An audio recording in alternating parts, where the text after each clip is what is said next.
आता बातमी येते अहमदनगर मधून एक धक्कादायक बातमी येते। अहमदनगर जवळील पिंपळगाव उजनी येथे हा धक्कादायक प्रकार घडला आहे।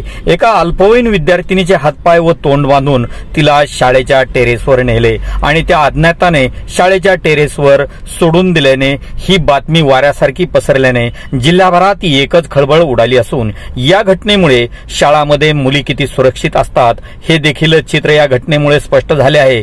तर हा सर्व प्रकार शाळा चालू असताना झाला का असा सूर आता जिल्ह्यातून निघत असून त्या अज्ञात व्यक्तीचा शोध घेऊन त्याच्यावर योग्य ती कार्यवाही व्हावी अशी मागणी आता जोर धरत आहे। आपण पाहत आहात इंडियन न्यूज 24। अशाच आपल्या जिल्ह्यातील वित्तम बातम्या पाहण्याकरिता आजच चॅनलला सबस्क्राईब करा व लाईक करा, तसेच बेल आयकॉनला टच करायला विसरू नका। महाराष्ट्र प्रतिनिधी विजय शिवगजे यांनी घेतलेला हा बातमीचा खास आढावा आपल्यासाठी।